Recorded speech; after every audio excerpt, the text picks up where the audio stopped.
Hello, and welcome to the Academic Success Associate. Today, we're going to be talking about communication is key, 5 tips for emailing your instructor.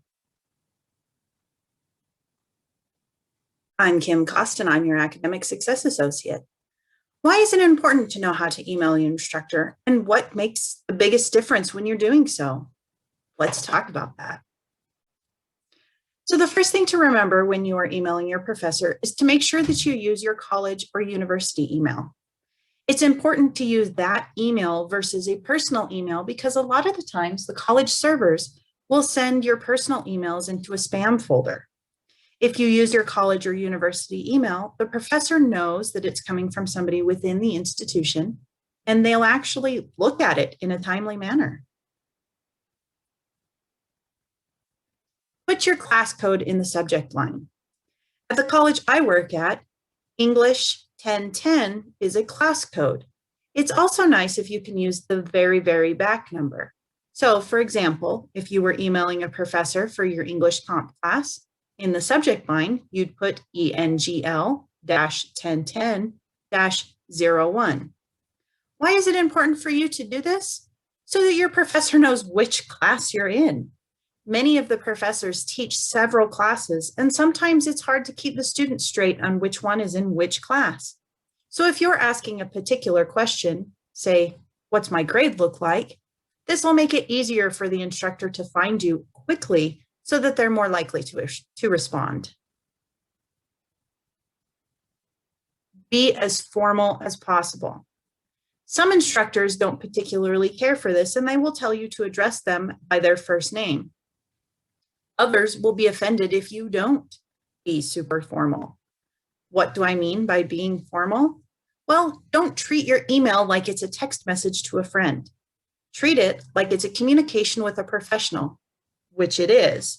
So try and use more formal language and try and keep the emoticons down. Use a greeting. Something as simple as, hello, Dr. So-and-so, works just fine. You don't have to be super elaborate with your greeting, but something in front of the professor's name is super helpful. It sets the tone for the rest of the email and makes it seem like you're not quite as demanding. So hello or hey or hi are all fine depending on the particular professor.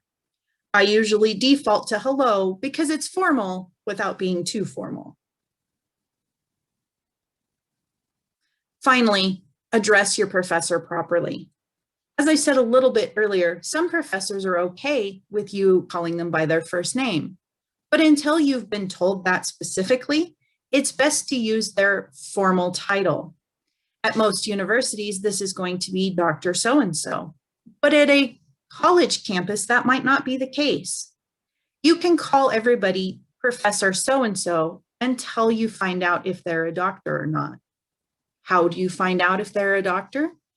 Usually looking at a college or university's directory will tell you what kind of degrees or what kind of status each professor has.